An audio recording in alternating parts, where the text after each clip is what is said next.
नमस्कार, मैं रवीश कुमार। पश्चिम बंगाल में 23 अप्रैल को पहले चरण का मतदान होगा, फिर दूसरे चरण का 29 अप्रैल को। हमने इस वीडियो के लिए चुनाव आयोग के निर्देशों, उनके मायने और आयोग पर लगने वाले आरोपों का संकलन किया है जो अखबारों में छपे हैं। पश्चिम बंगाल में चुनाव आयोगों के निर्देशों को लेकर हैरानी जताई जा रही है। 20 अप्रैल को चुनाव आयोग ने एक आदेश निकाला कि वोटिंग से 2 दिन पहले से यह नियम लागू होगा कि शाम 6 बजे से लेकर सुबह के 6 बजे तक कोई बाइक नहीं चलेगी। कुछ पारिवारिक या मेडिकल इमरजेंसी मामलों में रियायत के साथ शाम के बाद मोटरसाइकिल चलाने की अनुमति दी गई, लेकिन इमरजेंसी के अलावा पीछे की सीट पर दूसरा कोई नहीं बैठेगा। इस आदेश से हंगामा हो गया कि लोग ऑफिस कैसे जाएंगे, जो लोग सवारी बिठाकर ले जाते हैं उनकी कमाई का क्या होगा। अरे बाइक में नहीं चलेंगे तो घर जाएगा कैसे? बहुत सारे नौकरी करते हैं, दूर दूर गांव में रहते हैं। ये क्या फरमान है? ये फरमान नहीं है, बदमाशी है, बदमाशी, शैतानी है, शैतानी है। इस तरह की आलोचनाओं के बाद चुनाव आयोग ने अपने आदेश में बदलाव किया। 21 अप्रैल को एक और आदेश निकला और उसमें कहा गया कि सुबह के वक्त ऑफिस जाने वाले पहचान पत्र दिखाकर जा सकते हैं। ओला, उबर और स्विगी, जोमैटो जैसे होम डिलीवरी वालों को भी छूट दे दी गई। इलेक्शन कमीशन ऑफ इंडिया ने कि शाम को 6 बजे लेकर सुबह 6 बजे तक कोई मोटरसाइकिल 2 लोगों के साथ नहीं रहेगा। एक ही पिलियन कोई नहीं होगा, उसके पास सब पीछे बैठेगा नहीं। तो अगर कोई महिला अपने बॉयफ्रेंड के साथ जा रही है वो भी नहीं बैठ सकती। ये क्या इलेक्शन कमीशन का कोई संवैधानिक हक है?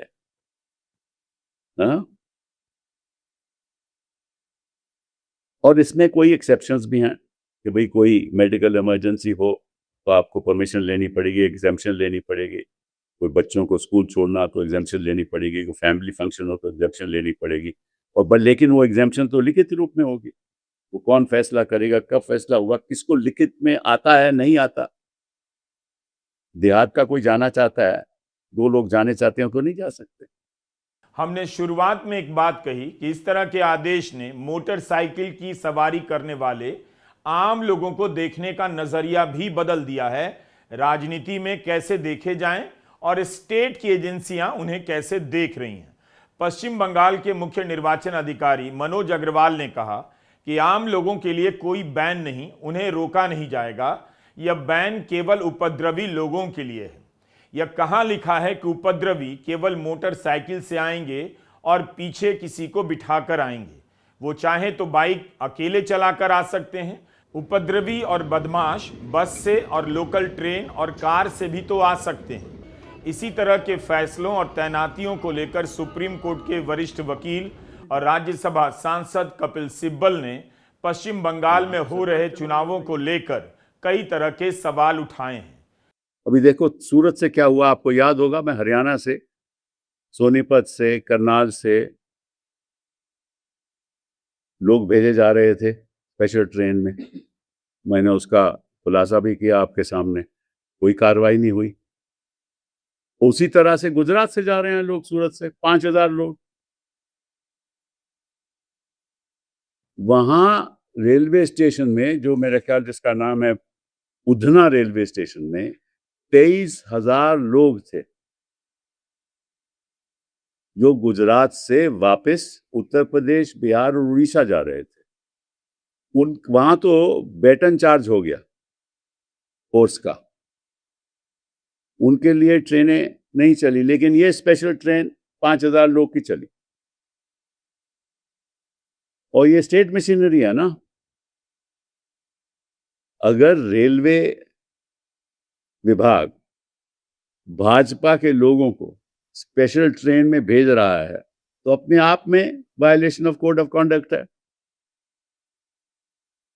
लेकिन कौन सुनेगा?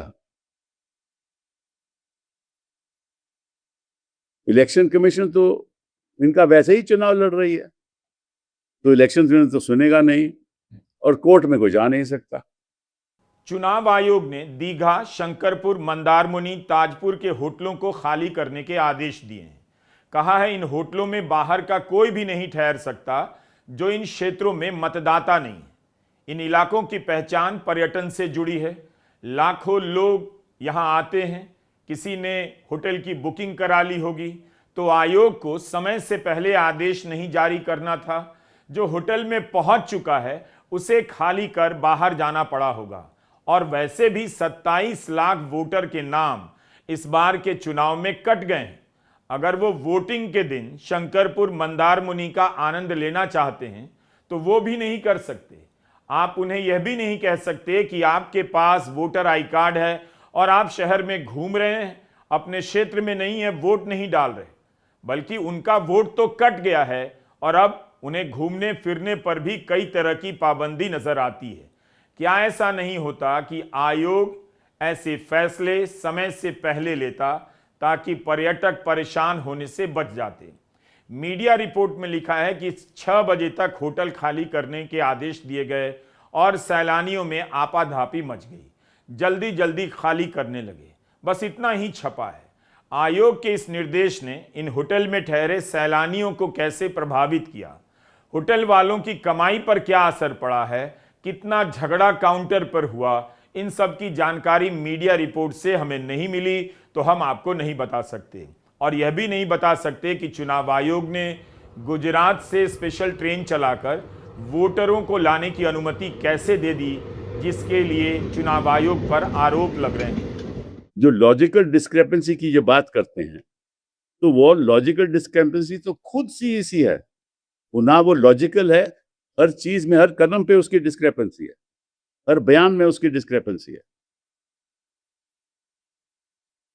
मुर्शिदाबाद में वोट काट दो, मालदा के वोट काट दो, 24 परगना, नॉर्थ 24 परगना के वोट काट दो, साउथ 24 परगना के वोट काट दो, सारे टीएमसी के स्ट्रांग होल्ड वहां वोट काट दो और 55%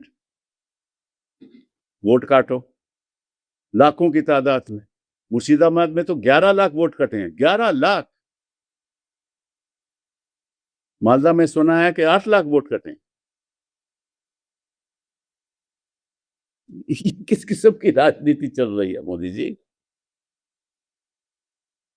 और वही एक महिला आपके सामने खड़ी है, और महिलाओं के बारे में जितना आप बात करते हो, उस महिला के खिलाफ आपने ये सब कर लिया है। मतलब कि हिंदुस्तान की सारी ताकत लगा दी और सब चुप, संस्थाएं चुप। क्या आपको इस बात से कोई फर्क नहीं पड़ा कि एक जिले में 11 लाख लोगों के नाम कट गए? क्या आपको इसका एहसास भी है कि जिसका वोट कटा होगा वो इस समय क्या सोच रहा होगा, रो रहा होगा या उदास होगा? आपने उससे उसका सबसे बड़ा अधिकार ले लिया जो संविधान ने दिया था। यही तो एक अधिकार है जो सभी को बराबर बनाता है। लेकिन आज पश्चिम बंगाल में लाखों की संख्या में लोगों के नाम वोटर लिस्ट से कट गए। वो अब सबके बराबर नहीं है, उनका अधिकार ले लिया गया। एबीपी आनंदा की रिपोर्ट है कि एपेलेट ट्रिब्यूनल के पास 34 लाख याचिकाएं हैं। इनमें से 27 लाख अपील उनके हैं जिनका नाम वोटर लिस्ट में नहीं आया है। खबर यह है कि एपेलेट ने केवल 138 याचिकाओं को सुना और उनमें से 136 का नाम सप्लीमेंट्री लिस्ट में शामिल किया गया। यानी 98.5% लोग सही वोटर पाए गए। इसी हिसाब से सोचिए तो कितने लाख सही लोगों को वोट देने से रोका गया होगा। क्या आपको इन बातों से चिंता नहीं होती कि आपके सामने इस लोकतंत्र का, चुनावी लोकतंत्र का ऐसा हाल कर दिया है? सुप्रीम कोर्ट ने आदेश तो दे दिया कि मतदान के 2 दिन पहले तक नाम क्लियर हो जाएगा तो वोट दे पाएंगे, मगर नाम कितनों का क्लियर हुआ? 138 में 136 का ये प्रतिशत है। क्या आपको अब भी सब कुछ ठीक लग रहा है? वायर की एक रिपोर्ट है अपर्णा भट्टाचार्य की। शमशेरगंज विधानसभा में हर 3 वोटर से 1 वोटर का नाम काट दिया गया है। जब 22 अप्रैल को एपेलेट के फैसले के बाद सप्लीमेंट्री लिस्ट आई तो केवल 1 का नाम जुड़ा। शमशेरगंज में मुस्लिम वोटर की संख्या ज्यादा है। 247 बूथों में से 180 बूथों पर मुस्लिम वोटर की संख्या 80% ज्यादा बताई जाती है।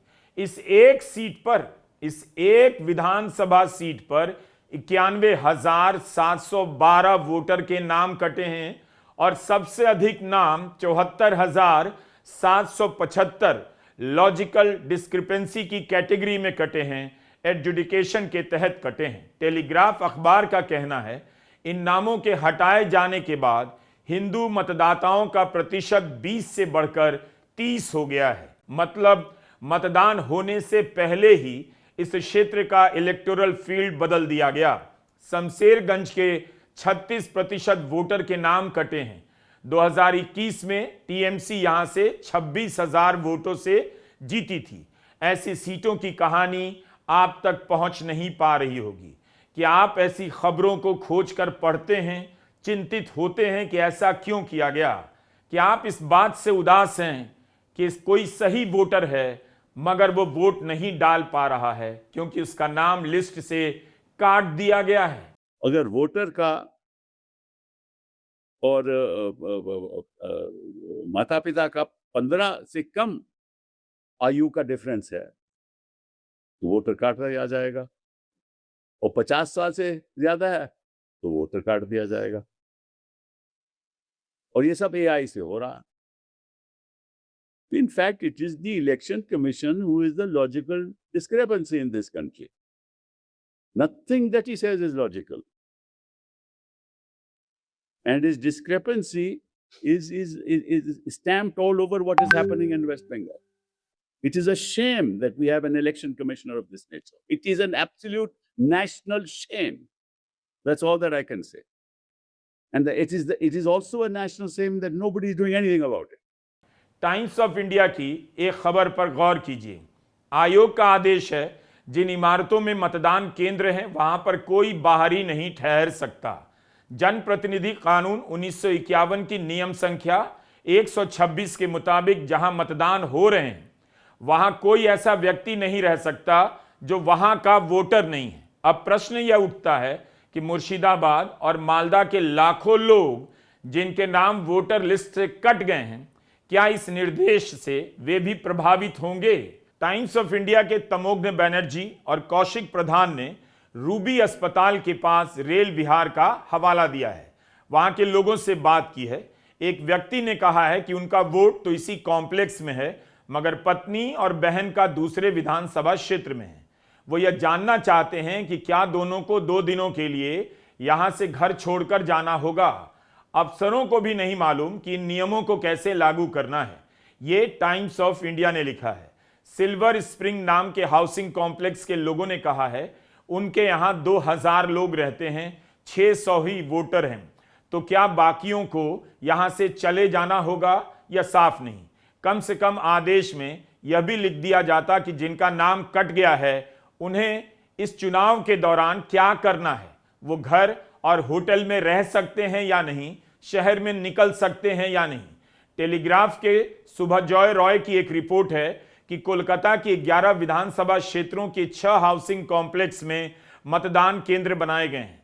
चुनाव आयोग ने हाउसिंग कॉम्प्लेक्स में मतदान केंद्र बनाने का फैसला इसलिए किया ताकि मतदान बढ़े। अब आप इस फैसले में भी पूर्वाग्रह देख सकते हैं। हाउसिंग कॉम्प्लेक्स वालों के लिए इतनी मेहरबानी कि सोसाइटी के भीतर मतदान केंद्र बनाए जा रहे हैं।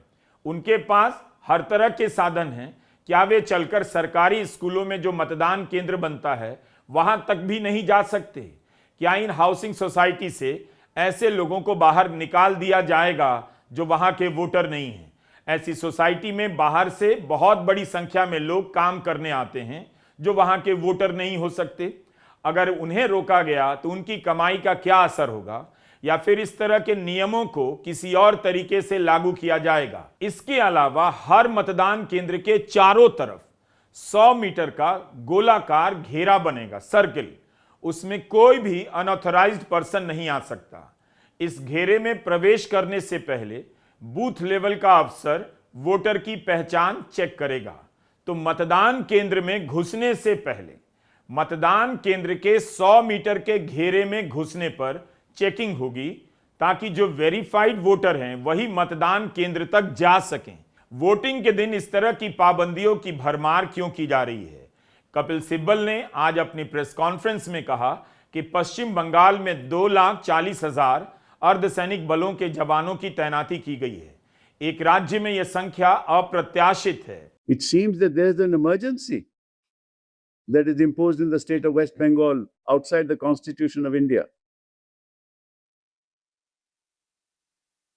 In this emergency, 2,400 platoons of CAPF have been placed there. 2,400, which means 2.4 lakh people of CAPF, which means for every 100 people in West Bengal, one person of CAPF would be taking care of them. So it seems that the BJP is not fighting this election. It seems that the CAPF and the Election Commission is fighting this election. देश में कितने ही बड़े बड़े वकील हैं, मगर कपिल सिब्बल को लगा यह उनकी जिम्मेदारी बनती है कि वे इस बात को पब्लिक में रखें और जो गलत हो रहा है उसे गलत कहें। सिब्बल अपनी हर बात के बाद यही दोहराते रहे कि वो कह तो रहे हैं मगर संस्थाएं चुप हैं। कौन सी संस्थाएं हैं जो चुप हैं? क्या उन संस्थाओं को नजर नहीं आ रहा कि इतना सब कुछ हो रहा है? कोलकाता हाईकोर्ट के चीफ जस्टिस ने चुनाव आयोग से मौखिक रूप से पूछा कि कथित रूप से इन ट्रबल मेकर्स को अरेस्ट करने के आदेश देने की क्या जरूरत थी। अखबारों में खबरें छपी हैं कि एक लिस्ट बनाई गई है ट्रबल मेकर्स की। इनमें ज्यादातर तृणमूल कांग्रेस के कार्यकर्ता और नेताओं के ही नाम हैं। तृणमूल कांग्रेस के 9 विधायकों के नाम हैं। क्या इस तरह से बंगाल में मतदान हो रहा है? मतदान की प्रक्रिया का मिलिटराइजेशन हो रहा है और समाज के एक बड़े हिस्से को क्रिमिनलाइज किया जा रहा है। टेलीग्राफ की रिपोर्ट है कि राहुल गांधी को पश्चिम बंगाल का दौरा रद्द करना पड़ा क्योंकि कोलकाता और श्रीरामपुर में रैली करने की अनुमति नहीं मिली। कांग्रेस का कहना है कि जिस जगह पर ममता को रैली की अनुमति मिली उसी जगह पर राहुल गांधी को नहीं आने दिया जा रहा है। श्रीरामपुर के कांग्रेस उम्मीदवार का दावा है कि पार्टी के उम्मीदवारों को बड़ी सभाएं करने की अनुमति नहीं मिल रही है। ममता बनर्जी ने भी आरोप लगाया है कि उन्हें कोलकाता के कॉलिन लेन एरिया में रैली करने की अनुमति नहीं दी गई, जबकि प्रधानमंत्री को 6 घंटे में अनुमति मिल गई। यही नहीं, तृणमूल कांग्रेस अपने ट्विटर हैंडल से चुनावी पर्यवेक्षकों की बातचीत के स्क्रीनशॉट ट्वीट कर रही है। हम वो हिस्सा नहीं दिखा रहे क्योंकि हम स्क्रीनशॉट की पुष्टि नहीं कर सकते, मगर तृणमूल कांग्रेस ने आरोप लगाया है कि बंगाल के मुख्य निर्वाचन अधिकारी चुनावी प्रक्रिया में हस्तक्षेप कर रहे हैं। नियम यह है कि मुख्य निर्वाचन अधिकारी केंद्रीय ऑब्जर्वर को किसी मीटिंग या किसी अन्य प्रकार के आदेश नहीं जारी कर सकते। तृणमूल का कहना है कि मुख्य निर्वाचन अधिकारी केंद्रीय ऑब्जर्वर पर दबाव बना रहे हैं। इस तरह के आरोप लग रहे हैं। पश्चिम बंगाल चुनाव की खबरों को अगर आप 3-4 अखबारों से जमा कर देखेंगे तो एक ऐसी तस्वीर दिखाई देती है जो कम से कम भारत के शानदार लोकतंत्र की नहीं होनी चाहिए। अफसोस कि इसके लिए आरोप चुनाव आयोग पर लग रहे हैं। पहले आरोप राजनीतिक दलों पर लगा करते थे। कितना कुछ बदल गया और आपको फर्क भी नहीं पड़ता। नमस्कार, मैं रवीश कुमार।